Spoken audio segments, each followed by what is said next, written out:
Joining us now to review some of the headlines of today's newspapers from around the world is Arise News analyst Emmanuel Efeni, the great Malabite. Good morning, Emmanuel. Good morning, Ruben. Good morning. Good morning, Ayo. Good morning. Don't worry, any attempt to put the Nigerian problems on the head of Nigerian women will be resisted. Will be resisted. Thank you. This Brazilian, Peruvian, is that what is affecting the We Naira? don't talk about those who are going to spend the Naira. There's also Fumi here. Fumi, that's indigenous. We the past we go. No, Fumi here is top there. No, She Fumi knows. is top notch. It's Nigerian brand. Are like 4 million. Anyway, we shouldn't put the problems on the head of Nigerian women. They are not looking at your wig. They are looking at women who are doing their parties in some island, and you want to blame all Nigerian women for the problem of the Naira. Deal with the politicians holding the Naira. I will resist that for your behalf. Using Naira Now let's start the review with this day, Nigeria's newspaper of record. Now, the story above the masthead. PwC, collapse of forex market into single window led to 98% devaluation of the Naira in 2023. Says capital repatriation challenges hampering foreign direct investment. Savings to reduce in 2024 as inflation soars. How Emefiele warned Naira would tumble in floated FX regime in 2019, Bloomberg reports.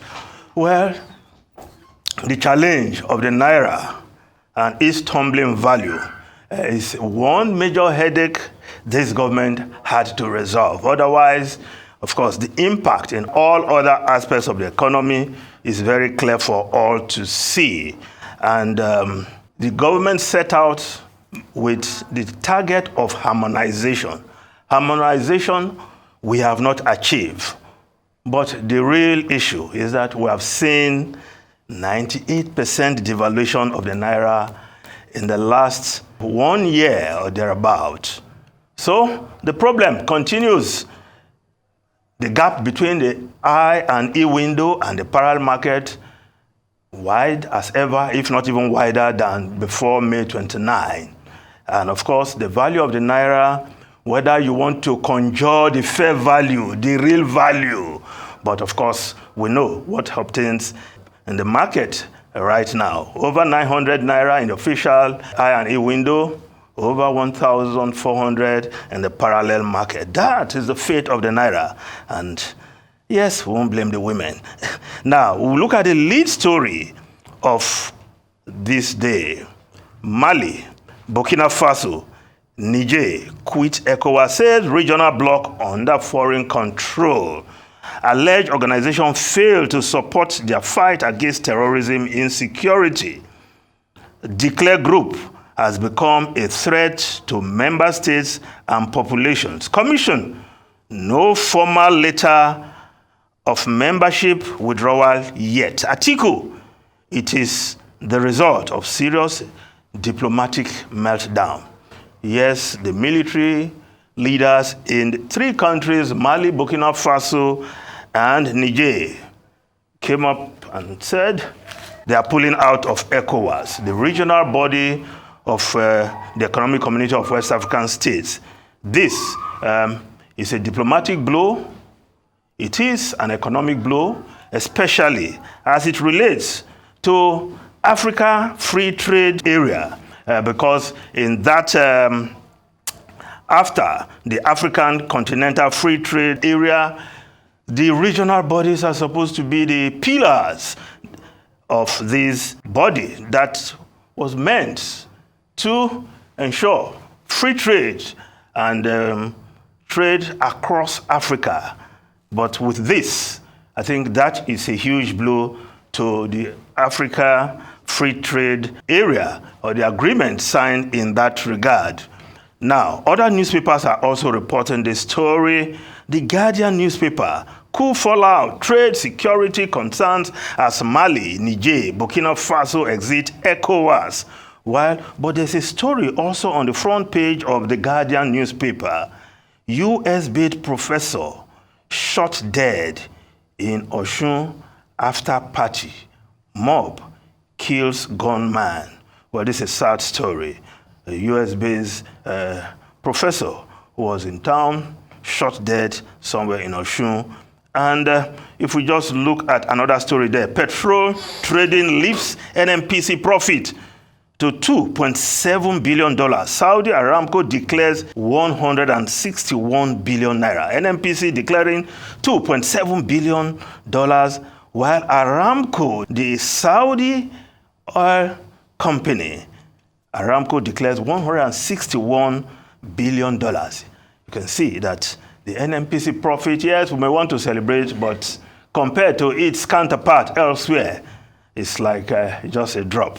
But at least NNPC has started making profit. We just hope with more of the kind of management that we expect from NNPCL will perhaps get close to Aramco one day. Now, the Business Day newspaper, the lead story, NNPC cash for oil deal mortgages 30% of output, doing 1.4 million barrels per day right now. But with NNPC, already 30% of that upfront for some loans which the company has taken on behalf of the federal government, the $3.3 billion loan from Afrexim that is there, tied to be paid back with crude oil. Now, NNPC has mortgaged 30% of its output over the years. But another story there that should make housewives and those who cook cringe. Onions, plantain, sweet potato prices surge most in 1 year. Of course, those who go to the market and the men who put their hands in the pocket to give their wives chop money, as they call it in Nigeria. Of course, they're all feeling the impact. I'm not seeing some wives in this Nigeria who feed their husbands. Well, we know. You don't have to rub that in. Well, of course, that's why they're wives, good wives. They support their husbands to make things light. Ayo, you agree with me, right? Wives supporting their husband. Yes, nothing wrong with that. Don't try to make those men feel bad, right? That's why they're one family. Now, the Daily Independent newspaper, experts see Naira trading at 2,000 Naira to the dollar, says CBN overwhelmed. Well, we just hope something will happen. There will be increase in inflow of foreign exchange so that the Naira stop this yo-yo dance of decline. Now, below the photograph there, the front page of the Daily Independent, legal hurdle may scuttle Lagos government planned airport. Analysts agree state needs to complement Murtala Mohammed Airport. We are not aware of any legal hurdle. Lagos state government saying that. Now, the Daily Telegraph newspaper, of course, the lead story there, Mali, Niger, Burkina Faso quit ECOWAS over suspension. The same lead story, leadership, military juntas, Mali, Niger, Burkina Faso call ECOWAS bluff, quit Bloc. Now, why the Daily Sun also reporting that story, crack in ECOWAS. Mali, Niger Republic, Burkina Faso pull out. Now, the story beside the masthead of the Daily Sun. Tinubu playing politics, not governance. SDP presidential candidate Adebayo. Of course, Adebayo, well known, one of the presidential candidates in the last general election, quite cerebral and had some very fine ideas. But he's saying the President Bola Ahmed Tinubu, is playing politics, not governance. Now, if we look at the Punch newspaper, kidnapping epidemic, tracking device shortage, hindering police probes, sources, deaths of tracking devices causes delay in investigation, arrest of abductors, says investigators. Now, the Abuja Inquirer giving us what should be a sheriff story, because we've been clamoring for days. Bring these people to book. The lead story of Abuja Inquirer, breakthrough. DPO rejects 1 million naira bribe, nabs Nabeha's killer. Wike tax area councils to investigate vigilante team. Amak chair lists kidnappers hotspot. Yes, it's good to hear that those who were behind that dastardly act, kidnapping family of 6, father and 5 daughters, killing one in the process, they have been nabbed. I just hope they will be brought to book to pay for their crime. Now, the Vanguard newspaper, the story below the photograph, Forex crisis, high import duty, depress vehicle, other import. While the Daily Trust newspaper, of course, the lead story, ECOWAS opts for negotiation as Niger, Mali, Burkina Faso quit. The Nation newspaper, there is a story there above the masthead of the Nation newspaper. New minimum wage hope rises for workers. 37-member tripartite panel to negotiate, yes. So at least once that committee is inaugurated, then the quest for a new minimum wage will just be underway. And after negotiation, whatever they agreed, once the federal government endorses that, it goes to the National Assembly, it becomes law, and there will be a new minimum wage. Now, the Financial Times, Iran-backed militants killed 3 U.S. troops in drone attacks. Strike on base near Syria border. Major escalation in Middle East conflict, definitely. Now, the Guardian newspaper of UK also reporting that story. Fears of U.S.-Iran conflict intensify after troops killed in drone attack. Now, the Washington Post, we just look at another story there. The Washington Post, U.S. recovery outpaces other nations. So some good news for President Biden. He can flaunt his economic performance as the race for a second term and Donald Trump breathing down his neck. Ruben and Ayo. Two quick things. I said earlier on Niger, Mali, and Burkina Faso that the door has not been shut against diplomacy. Diplomacy can resolve whatever has happened.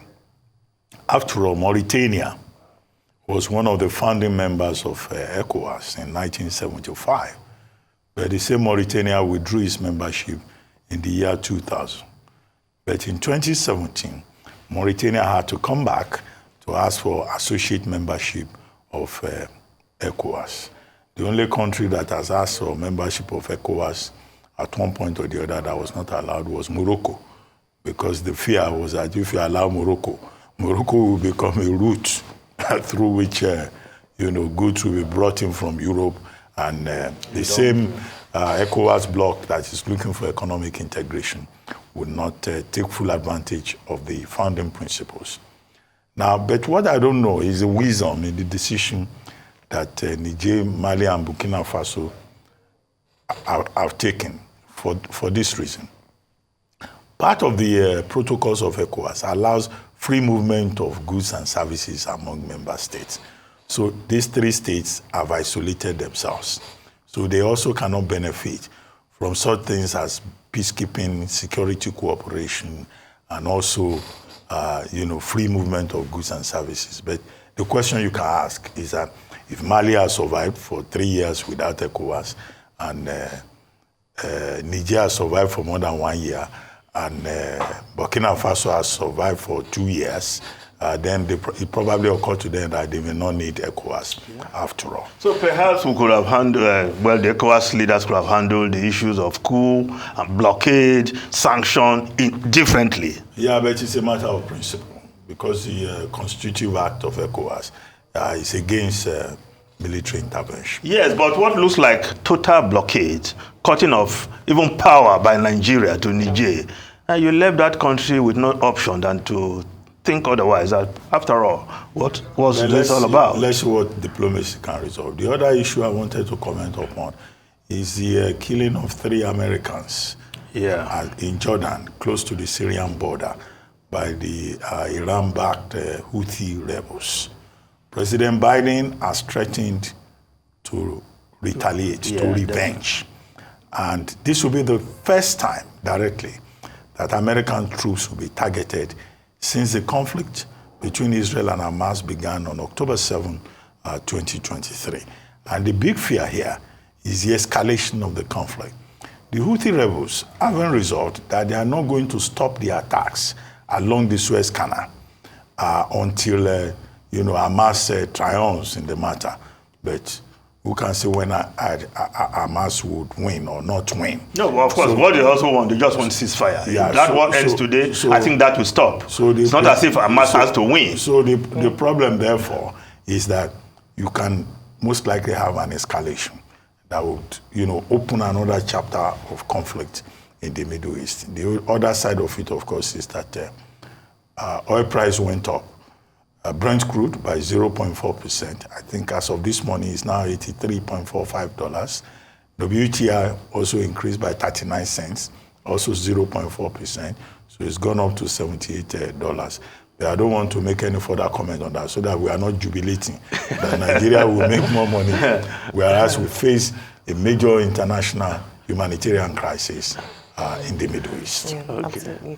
I was just going to talk, we're talking about insecurity here in Nigeria, the arrest of one of the kidnappers, and the fact that the police have come out to say that they're working with him to be able to uncover even more kidnappers. I think very importantly, the IG of police put it down to part of the efforts by the Special Investigation Squad recently launched by the police, and how they've nabbed about 139 other kidnappers. Work is being done. Work is being done. I think it's important in light of what's going on to keep Nigerians, updated. But beyond this, but sometimes they work not the details, but just to assure people yes. that work is being done and people are being apprehended. So kudos to that DPO who rejected 1 million naira. We need to see the face of that Bello DPO. Mohammed in the hotel with 2.2 million naira, perhaps cash that was proceeds from ransoms, and that in the turn of events when they found him, he offered 1 million naira to the DPO who rejected it. Let us praise officers when they do well, because when they do well, we need to see his face. We need to celebrate him. But very importantly, we're hoping that this will lead to more arrests and that this insecurity will be contained, especially in kidnapping. Thank you so much, Mr. Femi.